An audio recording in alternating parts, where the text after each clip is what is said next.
Student, in this lecture we will study about the fifth plant hormone, that is the abscisic acid. It is also called the stress hormone. What is the abscisic acid? It is a growth inhibitor. It means it inhibits the growth of plant. It is discovered by 3 independent researchers as inhibitor B, abscission second, and dormine. It means inhibitor B, abscission second and dormine, they were chemically identical. Inhibitor B inhibit the plant growth. Abscission second, it means it promote abscission of flower and fruit. Dormine, it means it promotes the dormancy in seeds and bud. It means inactive state. Later on, it is isolated by Endicott from the cotton bolls, and later he renamed as the abscisic acid. क्या नाम रखा इसका? abscisic acid. Now, what is the site of the synthesis? The site of synthesis is a chloroplast in the leaves. Leaves contain green pigment containing cells, that is called chloroplast. Here they are synthesized. Now, how it is transported? It is transported through the phloem vascular bundles. And how it is formed? It is formed by the oxidation of the carotenoids. Carotenoids are the pigments. और उन pigments की क्या हो जाती है? Oxidation. Then the formation of the abscisic acid occur. Nature of ABA, as the name indicate, it is the abscisic acid. It means it is the mild acid. Second, it acts as a growth inhibitor. Third, it acts as a stress hormone because its production is stimulated by environmental conditions. These are the drought and water logging, etc. It is synthesized from mevalonic acid and xanthophylls. These are also pigments which help in the formation of the ABA. It is the carotenoid derivatives or mevalonic or xanthophylls derivative. Now, what is the structure of the abscisic acid? Abscisic acid consists of 3 isoprene residue. Isoprene क्या होता है? जो 5 carbon का बना होता है, और इसमें 3 आइसोप्रीन है. इट मीन्स एक आइसोप्रीन में 5 कार्बन है, तो 3 में कितने हो गए? 15 कार्बन. आइसोप्रीन को क्या बोलते हैं? Sesquiterpene compounds.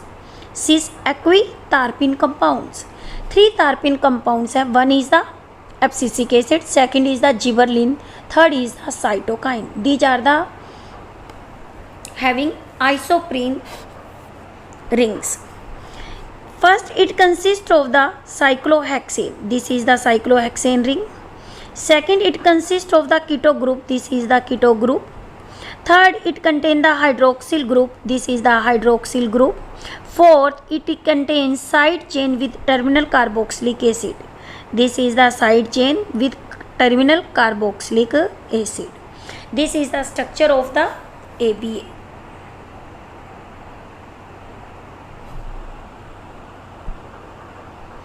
Now, what are the physiological functions of the ABA? First, it induces the seed dormancy. In addition to seed dormancy, it also induces the bud dormancy in the unfavorable condition. First, we consider the seed dormancy. The growth of the seed suspended हो जाती है, जिन्हें हम क्या बोलते हैं? Dormant seeds. यानी जब सीड जर्मिनेट नहीं कर रहा तो उन सीड्स को हम क्या बोलते हैं? डोरमेंट. और जैसे इसे फेवरेबल कंडीशन भी मिल रही है, फिर भी सीड क्या करता है? कई बार जर्मिनेट नहीं करता. सीड डोरमेंसी 2 तरह की होती है, एक प्राइमरी डोरमेंसी और एक कौन सी होती है? सेकेंडरी. प्राइमरी डोरमेंसी क्या है? जब प्लांट ने अभी सीड रिलीज ही किया है, उस टाइम में सीड जर्मिनेट नहीं कर रहा, तो उसे क्या बोलते हैं? Primary dormancy. सेकेंडरी डोरमेंसी कब होती है? जब सीड को फेवरेबल कंडीशन नहीं मिलती, एनवायरमेंटल स्ट्रेस मिलता है, जैसे ड्रॉट, वाटर लॉगिंग कंडीशन, उस केस के अंदर भी सीड जर्मिनेट नहीं करता। ये 2 टाइप्स की सीड क्या है, डोरमेंसी। इनको जो कंट्रोल करता है वो कौन करता है, ABA to GA रेशो करता है। देखो सीड में एक एम्ब्रियो प्रेजेंट है, एम्ब्रियो में भी क्या हो जाती है, डोरमेंसी। एम्ब्रियो में डोरमेंसी किसकी वजह से होती है, ABA। उस टाइम में इसमें GA क्या होता है, एब्सेंट होता है, यानी कि इस टाइम में ABA to GA ratio high. जब एम्ब्रियो की डोरमेंसी ब्रेक हो जाती है, रिवर्स इज अकर, यानी a drop in the ratio of ABA to GA, क्योंकि यहाँ GA इंक्रीज होना क्या हो जाता है, शुरू, और ABA डिक्रीज होना क्या हो जाता है। This hormone is antagonistic to GA, GA is opposite to ABA, यानी ये दोनों अपोजिट में काम करते हैं। Now ABA induce the stomatal closure.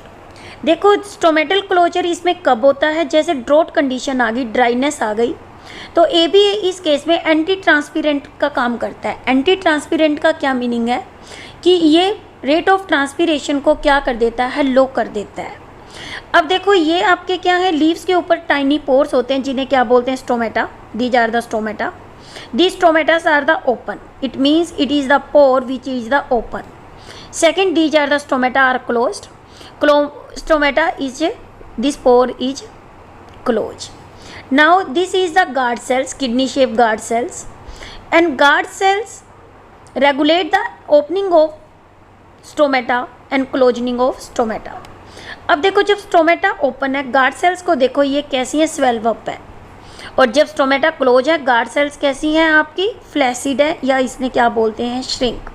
Swell cell को हम क्या बोलते हैं, टर्जिड गार्ड सेल्स, और फ्लैसिड को क्या बोलते हैं हम, श्रिंक गार्ड सेल्स। सबसे पहले देखो जब स्टोमेटा की गार्ड सेल्स टर्जिड होती हैं तो इसमें वाटर एंटर करता है। क्या एंटर करता है, वाटर।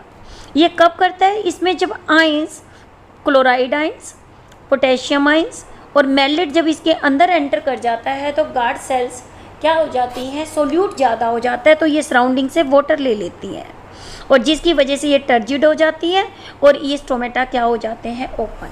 बट एब्सिसिक एसिड एक सिग्नल का काम करता है जिसे गार्ड सेल सोल्यूट्स को लूज कर देती है, पोटेशियम को भी, क्लोराइड को भी और मेलेट को भी।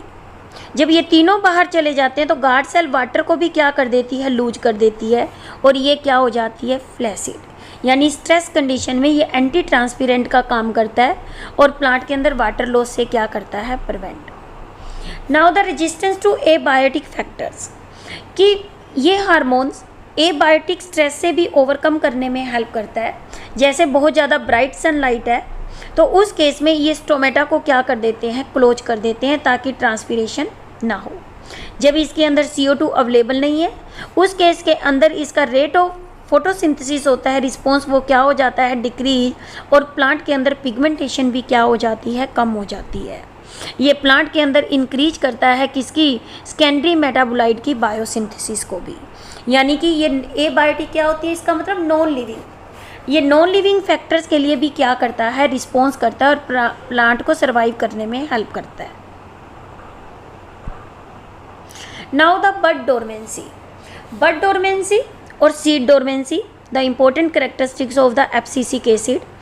ABA का क्या काम होता है, प्लांट की टिप के ऊपर जो टिश्यू होता है इसे बोलते हैं हम apical meristem.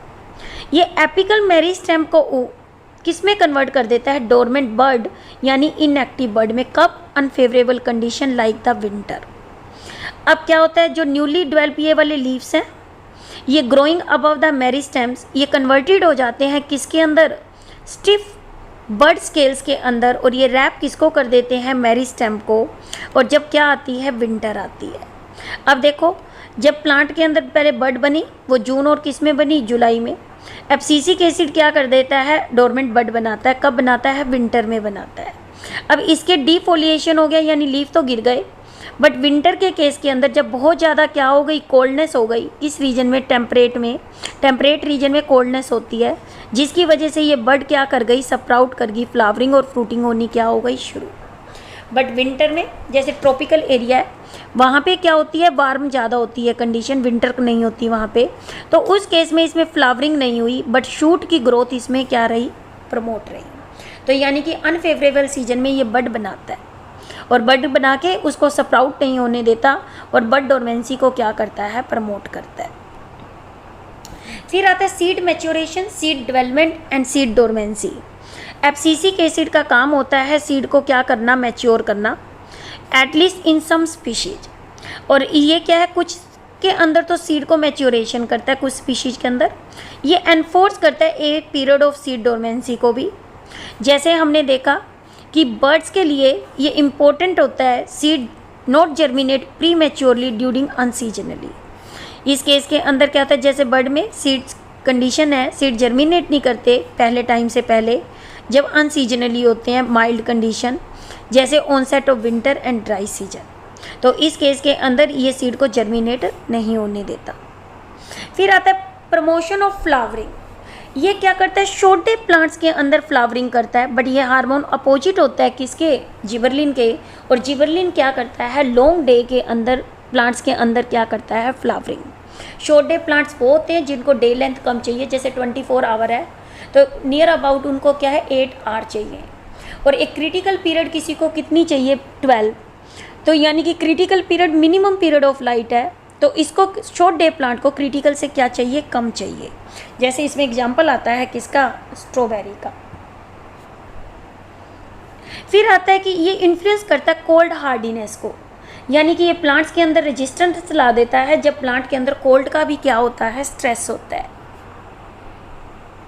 Now abscisic acid is antagonistic to GA, क्योंकि जीए तो क्या करता है, डिले करता है सेनिसेंस को, बट एबीए सेनिसेंस को क्या करता है, प्रमोट करता है। एबीए सीड जर्मिनेशन नहीं होता, बट जीए आपको पता है जर्मिनेशन में सिर्फ एक ही हार्मोन काम करता है, कौन सा, जिबरलिन, जी से जी। ये कैसे इन करता है, ये अमाइलेज बनाता है जिबरलिन, बट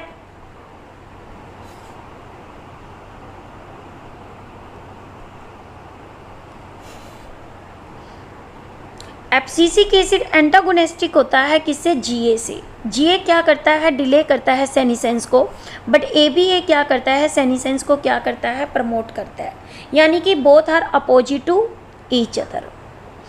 फिर देखो ये कैसे एंटागोनिस्टिक काम करता है। जीए हार्मोन जी सीड जर्मिनेशन में रोल प्ले करता है, बट ये सीड जर्मिनेशन को क्या करता है, इनिबिट करता है। और ये क्या करता है, अल्फ़ा अमाइलेज, जो ए अल अमाइलेज है आपका, जो कौन बनाता है, जिबरलिन, ये उसके इफ़ेक्ट को क्या कर देता है, इनिबिट। बहुत सारे फंक्शन में ए बी ए और जी ए एंटागोनिस्टिक होते हैं कि जिबरलिन तो ग्रोथ प्रमोटिंग है और एब्सिसिक एसिड क्या है, ग्रोथ इनिबिटिंग। ये डोरमेंसी लाता है, वो डोरमेंसी को क्या करता है, ओवरकम करता है जिबरलिन।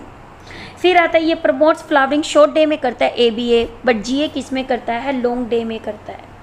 ये इनिबिट प्लांट्स के अंदर आरएनए और प्रोटीन नहीं बनने देते, जिसकी वजह से डिग्रेडेशन हो जाता है, बट जिबरलिन हार्मोन्स आरएनए और प्रोटीन को क्या करते हैं, सिंथेसाइज। एब्सिसिक एसिड स्टोमेटा को क्लोज करता है और जिबरलिन्स उसे क्या करते हैं, ओपन। ये अमाइलेज एक्टिविटी को इनिबिट करता है और जीए किस क्या करता है, अमाइलेज एक्टिविटी को क्या करता है, प्रमोट करता है। एब्सिसिक एसिड का काम होता है फ्लावर और फ्रूट का एब्सिशन करना, बट जिबरलिन हार्मोन होता है फ्रूट की डेवलपमेंट को क्या करता है, प्रमोट करता है। ये लीफ सेनिसेंस करता है, वो लीफ सेनिसेंस को जीए क्या करता है, इनिबिट करता है। यानी कि एबीए रूट कटिंग जो होती है आपकी, प्रमोट करता है रूटिंग ऑफ कटिंग, या जिनी जो स्टेम कटिंग है उसके अंदर रूट बनाता है। जिबरलिन्स का कोई भी रोल रूट बनाने में नहीं होता। Now the inhibitors of plant metabolism. ये कैसे इनिबिटर है, ग्रोथ इनिबिटर। ये प्लांट की ग्रोथ को और उसके मेटाबॉलिज्म को क्या करता है, इनिबिट। ये इनिबिट किसको करता है, शूट ग्रोथ को। कैसे, by inhibiting the cell division और cell elongation, but it has no effect on the root growth. Now the overall function of the ABA. ABA number of functions को promote करता है, जैसे सीड डोरमेंसी होना, seed germination ना होने देना, post seed germination हो जाते हैं तो उसके अंदर क्या करना, ये रूट की फॉर्मेशन तो करता है बट शूट को इलैंग्वेट कर देगा बस जस्ट, बट इसमें फ्लावर और फ्रूटिंग नहीं होने देगा। अंडर स्ट्रेस कंडीशन आ जाती है, जैसे ड्रोट की कंडीशन आ गई तो ये स्टोमेटा को क्या कर देता है, क्लोज। बहुत ज़्यादा ब्राइट सनलाइट आ गई तो भी स्टोमेटा को क्या कर देता है, क्लोज। सॉइल यदि सैलिनिटी है, प्लांट ग्रो नहीं कर पाता तो भी ये एब्सिसिक एसिड क्या प्रमोट करता है, ये एब्सिशन का काम करता है और प्लांट को ग्रो होने नहीं देता। Now what are the uses of the ABA? ABA first it promotes the dormancy, it inhibit the seed germination, ये क्या है, सीड क्वालिटी की। फिर आता है कि ये डेवलपमेंट, सीड डेवलपमेंट में क्या करता है, रोल प्ले करता है। जीन एक्सप्रेशन को क्या कर देता है, इनहिबिट कर देता है। स्टोमेटा को स्ट्रेस कंडीशन के अंदर क्या कर देता है, अपर्चर को क्लोज कर देता है। और ये बायोटिक स्ट्रेसिस रिस्पॉन्सिस को भी ओवरकम करने में क्या करता है, हेल्प करता है। यानी कि ये एक डेवलपमेंट में, एक बायोटिक स्ट्रेस में रिस्पॉन्स देने में हेल्प कर रहा है। ये 4 फंक्शन इसके जो ये क्रॉस में है, ये इसके कैसे हैं, inhibitory, dormancy, seed germination, stomatal closure, gene expression.